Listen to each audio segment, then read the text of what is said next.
Salam kerahiman. Hari ini 9 Juni.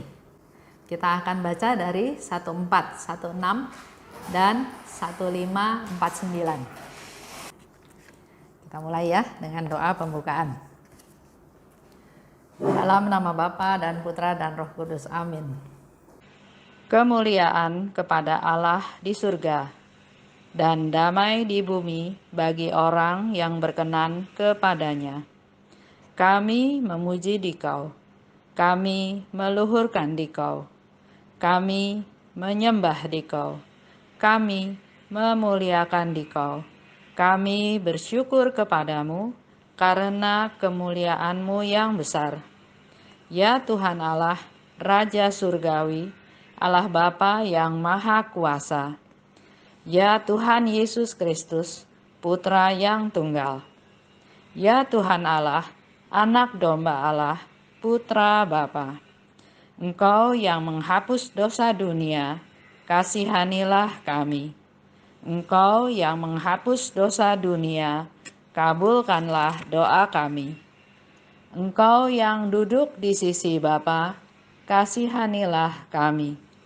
Karena hanya Engkaulah kudus, hanya Engkaulah Tuhan, hanya Engkaulah Maha Tinggi, ya Yesus Kristus, bersama dengan Roh Kudus dalam kemuliaan Allah Bapa.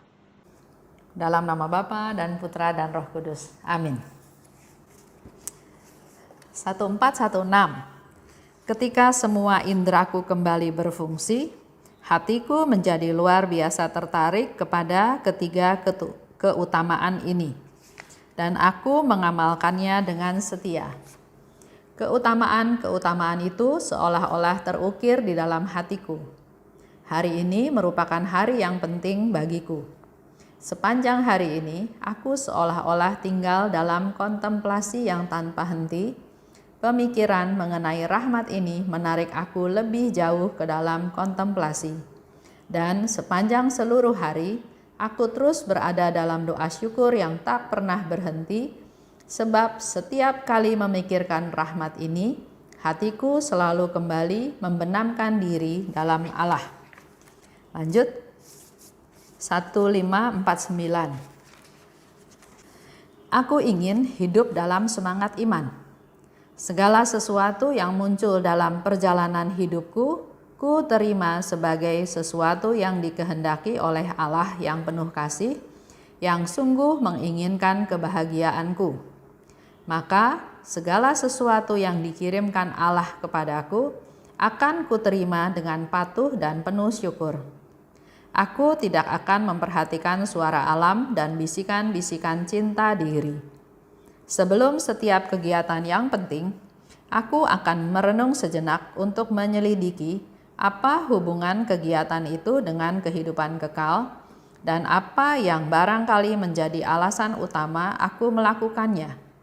Apakah itu demi kemuliaan Allah atau demi kebaikan jiwaku sendiri atau demi kebaikan jiwa-jiwa orang lain? Kalau hatiku menjawab positif, aku tidak akan goyah dalam melaksanakan tindakan itu, tidak peduli apapun halangan atau pengorbanan yang menghadang.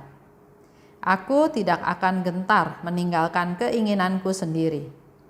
Cukuplah bagiku kalau aku tahu bahwa hal itu menyenangkan Allah. Di lain pihak, kalau aku tahu bahwa tindakan itu sama sekali tidak selaras dengan apa yang sudah kusebutkan, aku akan berusaha meningkatkannya ke tahap yang lebih luhur dengan mendasarinya dengan maksud yang baik. Dan kalau aku tahu bahwa sesuatu mengalir dari cinta diri, aku akan langsung membatalkannya sejak awal. Itu yang kita membahas. 1416 itu lebih membahas bicara tentang persekutuan, persatuan dengan Allah. Sedangkan di 1549 bicara tentang keputusannya Suster Faustina. Ketika indraku kembali berfungsi, tertarik pada 3 keutamaan. 3 keutamaan yang dimaksud itu adalah kerendahan hati, kemurnian, dan kasih akan Allah. Ini keutamaan Suster Faustina. Tapi buat kita juga, kita boleh punya keutamaan yang sama. Kerendahan hati. Yang rendah hati itu yang disayang sama Tuhan. Rahmat mengalir kepada mereka yang rendah hati. Kemurnian. Kita juga mau suci, kita juga mau dimurnikan oleh Tuhan. Ya. Dan kasih akan Allah. Memang ada firman-Nya. Kasihilah Allah Tuhanmu dengan segenap hatimu, segenap kekuatanmu, segenap akal budimu. Ya. Jadi 3 keutamaan ini, Suster Faustina katakan, aku sangat tertarik dan mengamalkannya dengan setia. Kerendahan hati, kemurnian, dan kasih akan Allah. Sepanjang seluruh hari, aku seolah tinggal terus berada dalam doa syukur. Sepanjang seluruh hari, aku seolah tinggal dalam kontemplasi tanpa henti. Karena dipenuhi dengan rasa syukur, dengan niat-niat tersebut, dia bilang seolah-olah sepanjang hari itu dia kayaknya ada dalam kontemplasi. Aku terus-menerus berdoa dalam doa syukur yang tak pernah berhenti. Coba ya kita praktekkan, nggak usah sehari lah. Coba dalam 1 jam kita penuhi waktu tersebut dengan rasa syukur. Apapun yang terjadi syukuri. Ya, coba kita praktekkan. Kalau kita bisa terus bersyukur, yakin, percaya bahwa kita itu ada dalam persekutuan dengan Allah. Melihat apa saja, mengalami apa saja, ungkapkan dengan bersyukur. Ya. Setiap memikirkan rahmat ini, kata Suster Faustina, hatiku selalu kembali dibenamkan dalam Allah. Di setiap kita ingat, kita merasa kita dibenamkan dalam Allah. Coba kita lihat ya di diary nomor 45.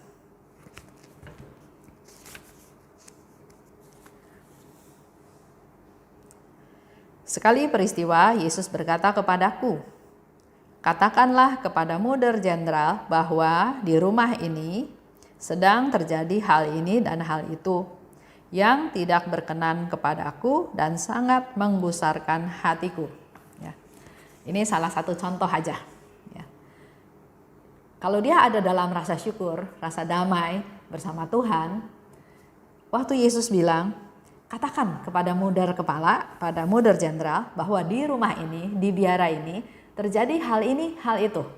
Di diary nggak dikasih tahu apa yang terjadi. Ya. Tapi yang pasti Yesus bilang, tidak berkenan kepadaku. Sangat menggusarkan hatiku. Nah, Suster Faustina diminta oleh Yesus untuk ngomong sama Mother Jenderal. Kasih tahu Mother Jenderal. Faustina pikir siapa? Siapa saya? Pangkat saya suster juga suster rendahan, bukan yang punya pangkat tinggi. Jadi dia mempending, dia nggak mau ngomong sama Mother Jenderal. Akibatnya apa? Akibatnya di sini disebutkan, tetapi ketidaknyamanan itu terjadi dalam hatiku. Dia merasa gelisah, merasa nggak nyaman karena Yesus suruh sesuatu dan dia nggak lakukan. Tapi kalau dia lakukan, dia takut ditegur. Sok tahu, sok ngatur, nggak terbukti, banyak hal ya yang ada kekhawatiran, ketakutan. Tapi karena dia nggak merasa damai dalam hatinya, akhirnya dia bilang, saya nggak mungkin tunggu lebih lama lagi. Saya harus ngomong, ya. Ini juga satu refleksi buat kita. Kalau kita merasa enggak damai, pasti ada sesuatu yang enggak beres. Jangan didamai-damaikan. Enggak, saya damai. Contoh ya, waktu itu ada satu ibu cerita, dia bilang saya damai. Tapi kandungan ceritanya itu bukan kandungan damai. Kandungan ngomel, kandungan marah, kandungan kesel. Ya contohnya ya, dia bilang suami saya itu enggak kerja. Udah nggak kerja, bukannya bantuin beres-beres di rumah, tapi malahan ngomel, tidur-tiduran aja, merongrong anak. Terus saya bilang, kamu tuh sebetulnya ada damai? Oh, saya damai. Saya bilang, iya, tapi dari ceritanya kamu tuh nggak ada dalam damai. Karena kalau orang ada dalam damai, pasti dia nggak bisa ngomel. Ada dalam damai itu berarti ada Tuhan di dalam diri kita. Nggak bisa ngomel. Nah, di situ dia nggak terima waktu dikasih tahu kayak gitu. Enggak, pokoknya saya damai. Ya sudah, nggak bisa dipaksa kan? Damai itu kan nggak bisa dipaksa. Tapi damai itu adalah yang dilihat, ya. Misalnya Yesus bilang, bawa damai. Nah, gimana kita membawa damai kalau kitanya aja nggak damai? Dan orang kan bisa lihat damai atau nggak damai yang ngomong itu, ya. Setelah sekian lama, akhirnya dia baru bisa terbuka. Dia bilang, iya, sebetulnya damai saya cuma di mulut. Mau nyenengin saya aja bahwa saya ini damai. Tapi sebetulnya hati saya nggak ada damai. Gimana bisa damai? Lihat suami gini, lihat anak gini, lihat kehidupan gini, nggak bisa. Akhirnya saya bilang, damai itu bukan dipengaruhi atau bukan karena situasi. Damai itu dari kitanya sendiri. Coba sekarang mindsetnya berubah, ya. Coba cari damai. Damai bisa berpikir seperti ini. Suami malas, suami nggak kerja. Kalau saya jadi kamu, saya kan bilang, ya lumayan lah, suami nggak kerja tapi dia nggak sakit, jadi nggak nyusahin saya. Ya lumayan lah, suami malas di rumah, kalau dia foya-foya di luar, utang di luaran, bikin bisnis ini, bikin bisnis itu, bikin utang tambah banyak, saya yang pusing. Jelas ya? Jadi ayo pikirkan hal yang positif. Terus saya bilang lagi, kamu kasihan nggak sama suami kamu kalau kamu nggak kerja? Kalau dia nggak kerja? Enggak, dia malas. Coba tukar posisi. Kamu sebagai suami, pertama istrinya kerja, banting tulang. Si suami mau kerja pasti ya, tapi nggak ada yang kasih kerjaan karena mungkin umurnya sudah tua. Dia kalau keluar rumah bisa dengan kepala tegak nggak? Dia pasti kepalanya tertunduk, malu sama tetangga. Kok istrinya kerja, kok suaminya nggak kerja? Makanya dia nggak keluar pagi-pagi. Karena kalau pagi-pagi itu takut ketemu tetangga. Dia keluarnya agak siang. Syukur-syukur nggak ada tetangga yang lihat dia. Sehingga nggak ada yang nyapa dia. Dan dia nggak perlu ngomong ke kiri ke kanan. Bisa, saya bilang bisa terima nggak pemikiran itu? Akhirnya dia bilang, ya benar juga ya. Iya, yang nggak kerja itu lebih stres daripada yang kerja. Jadi bersyukurlah. Syukuri. Dia nggak merongrong kamu lebih daripada yang keadaan sekarang. Sekarang usaha kamu tetap jalan kan? Rumah tangga kamu jalan kan? Kebutuhan kamu terpenuhi kan? Syukuri aja. Syukuri dia nggak sakit, syukuri dia nggak foya-foya di luaran, syukuri dia nggak bikin bisnis ini itu yang belum tentu berhasil. Syukuri ya. Oke, lanjut. Jadi di sini Suster Faustina akhirnya nggak bisa, saya nggak damai, saya harus ngomong. Ya, akhirnya di situ dikatakan, dan aku langsung menulis kepada Muder Jenderal, dan setelah dia menulis, dia katakan, dan damai kembali ke dalam jiwaku. Jadi kadang Yesus suruh Faustina sesuatu, kalau kita mau gampangnya kan, Tuhan Yesus jangan suruh yang susah-susah lah, suruh yang enak-enak aja. Tapi kan kita nggak bisa bilang begitu. Yesus suruh, tugasnya dia melakukan ketaatan. Akibatnya dimarahin, akibatnya nggak dipercaya, akibatnya nanti dihukum, itu urusan yang berikut. Tapi yang dilakukan adalah yang penting buat saya harus punya damai. Jadi dia tulis surat ke Muder Jenderal dan nggak diceritain hasilnya apa. Tapi di sini Faustina langsung konfirmasi, dan damai kembali dalam jiwaku. Itu dari nomor 45. Sekarang Faustina bikin keputusan-keputusan. Pertama, dia bilang, aku ingin hidup dalam semangat iman. Jadi dia mau apa-apa mengandalkan Tuhan, percaya pada Tuhan, mengandalkan Tuhan, berharap pada Tuhan, berserah pada Tuhan, ya. Kedua, segala sesuatu yang muncul dalam perjalanan hidupku, ku terima. Apapun yang terjadi, ku terima. Jadi nggak pilah-pilah yang ini mau Tuhan, yang ini nggak mau, nggak bisa. Apapun yang terjadi, aku terima sebagai sesuatu yang dikehendaki oleh Allah. Jadi kalau terjadi sesuatu, ya itu dikehendaki oleh Allah. Termasuk juga dia sakit TBC. Dia nggak bilang, Tuhan saya mau berkarya, angkat dong penyakitnya. Enggak, dia terima penyakit tersebut. Karena apa? Karena dibalik itu semua, Suster Faustina yakin berdasarkan imannya dia bahwa apapun yang terjadi itu demi kebaikannya Suster Faustina. Apapun yang terjadi yang kita alami sekarang itu adalah demi kebaikan kita. Nanti ya setelah renungan ini baca lagi, ulangi lagi. Tuhan lakukan ini semua demi kebaikan kita.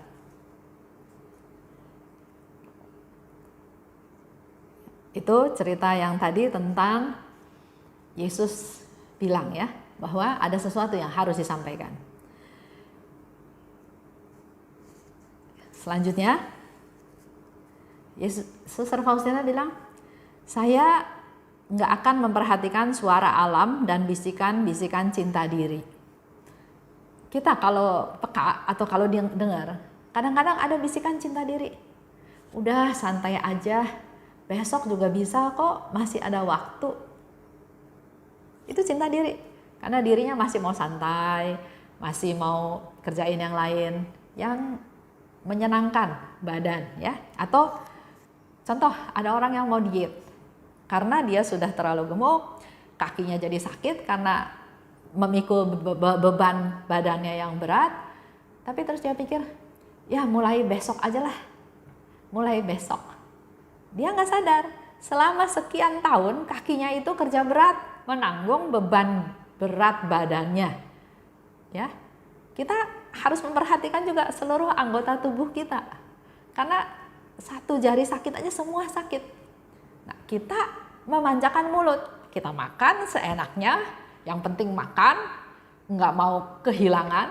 Bahkan kalau kita pergi ke pesta makan, pesta undangan pernikahan, ambil seabrek-abrek sebanyak mungkin, terus dicobain nggak enak, ditinggal. Ambil lagi, antri lagi. Kenapa? Saya udah bayar, saya mau kan enak, saya sudah kasih kado barangkali.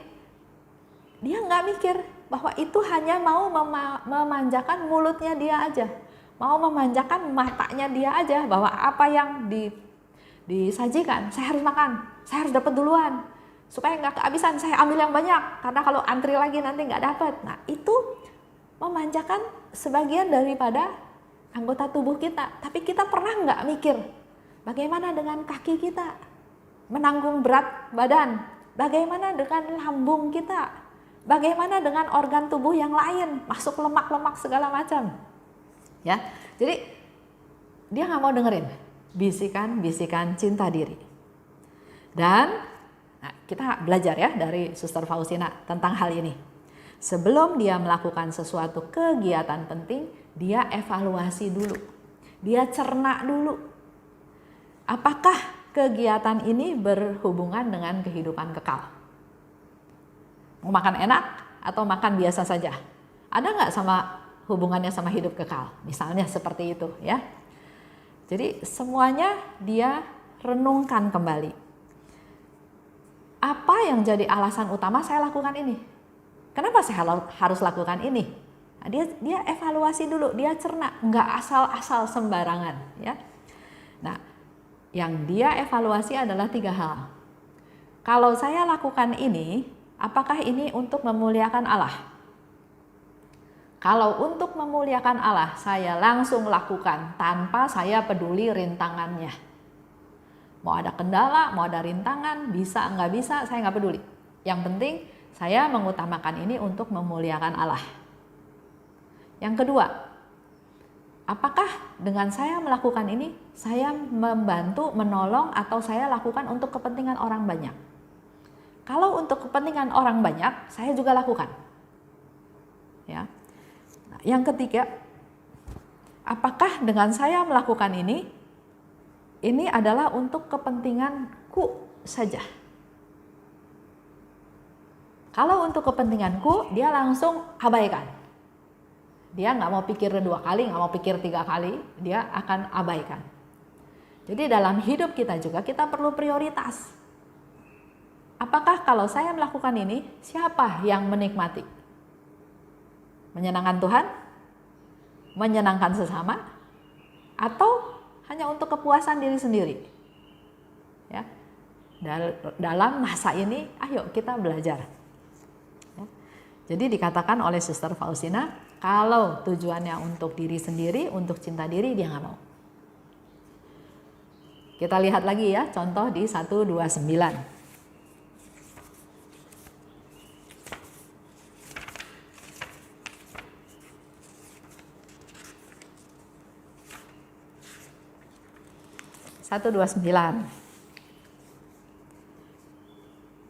Saya ingin semua nomor di diary ini kita bisa bahas. Walaupun secara permenungan, intisari, atau pencerahan yang kita dapat mungkin berbeda-beda. Mungkin sekarang cuma dapatnya seperti itu atau bahkan tidak dapat apa-apa. Tapi ayo kita bahas sama-sama ya. 129. Ada Muder, marah-marah merendahkan aku. Suster Faustina udah sering menderita ya, sudah sering dihina, diinjak-injak. Tapi yang kali ini dia bilang sama Tuhan, aduh Tuhan, saya kayaknya udah nggak tahan nih dengar omelannya si Muder ini ya. Karena Muder itu marah-marah, merendahkan aku, dan lihat yang dikatakan oleh Muder. Hei manusia aneh, histeris dan pelihat. Keluar dari kamarku, aku tidak mau tahu suster lagi. Kalau saya bayangkan mungkin Muder ini sudah tua, ada di kamarnya, sedangkan Suster Faustina itu punya tugas untuk melayani si Muder ini. Tapi Mudernya marah sama dia, merendahkan dia, dikatakan manusia aneh, pergi, saya nggak mau lihat kamu lagi. Ya. Jadi Suster Faustina itu masuk ke kamarnya, dia menelungkup di hadapan salib dan memandang Yesus.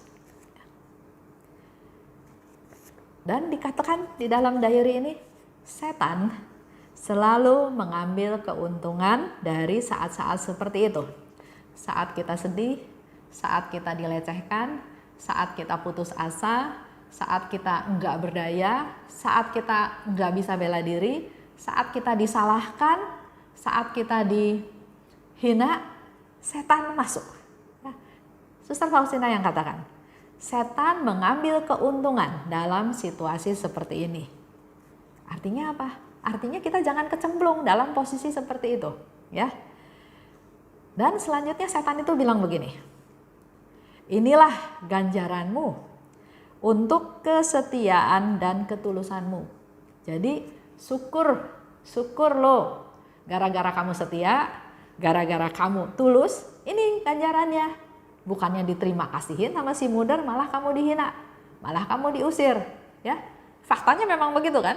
Dia tulus, dia setia, tapi si Muder itu bukan terima kasih, tapi malahan mengusir dia, menghina dia, melecehkan dia. Setan bilang, itu ganjaran kamu setia, kamu tulus, ya. Nah, di situ Faustina bilang juga ke Yesus, Yesus, saya kayaknya nggak bisa melangkah lagi. Saya nggak bisa melayani si Muder itu lagi. Saya takut.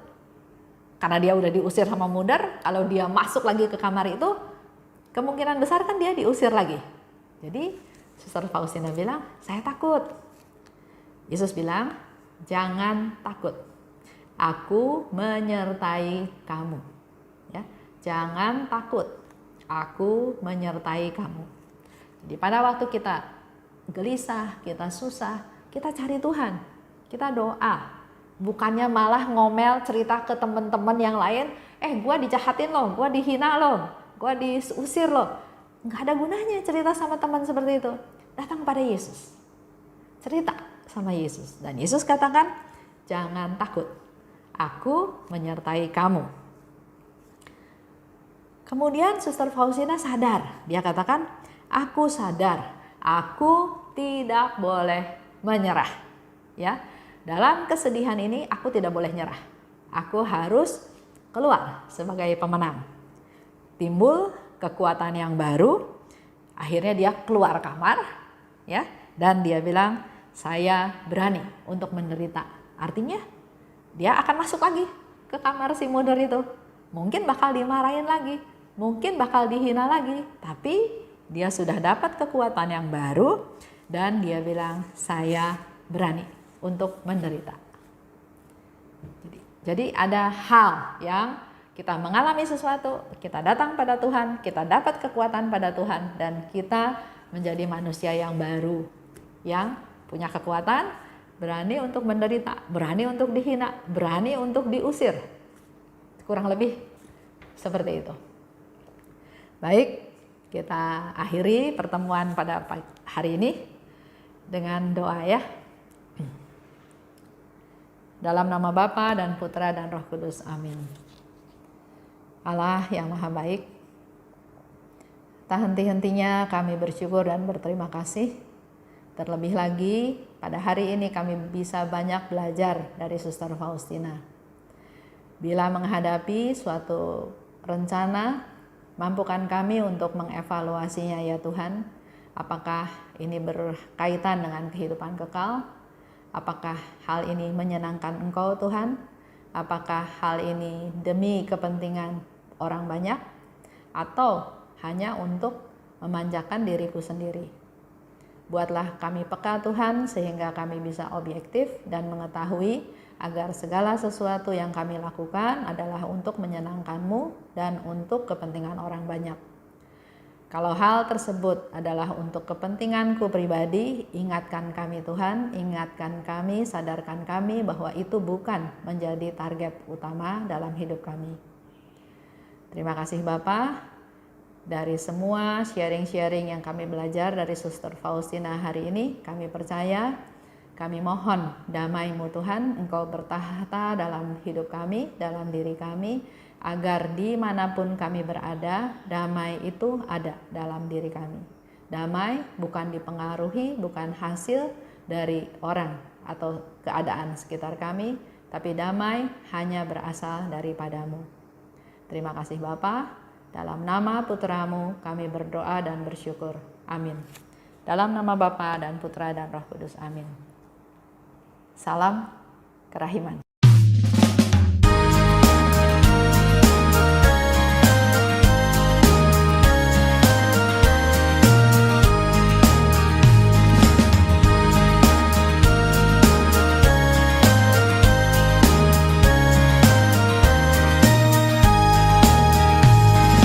Berbahagialah jiwa yang menyerukan kerahiman Tuhan. Jiwa itu akan dibela oleh Tuhan sebagai kemuliaan-Nya. Pujilah kerahiman Tuhan dengan mengandalkan kerahiman-Nya. Itu pujilah kerahiman Tuhan sepanjang hidupmu. Pujilah kerahiman Tuhan dengan mengandalkan kerahiman-Nya. Itu pujilah kerahiman Tuhan sepanjang hidupmu.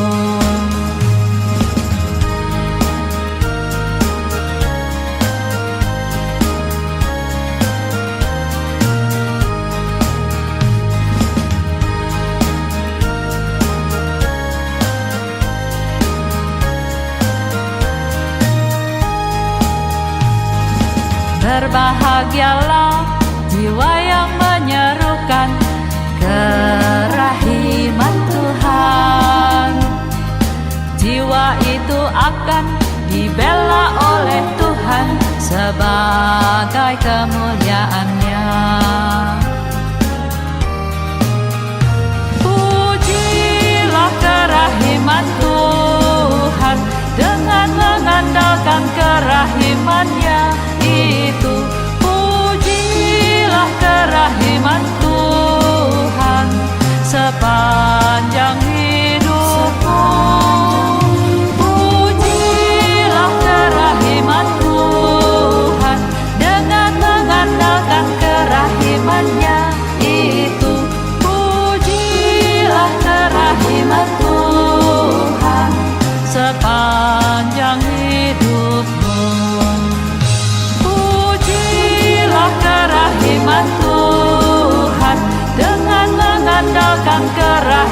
Tuhannya.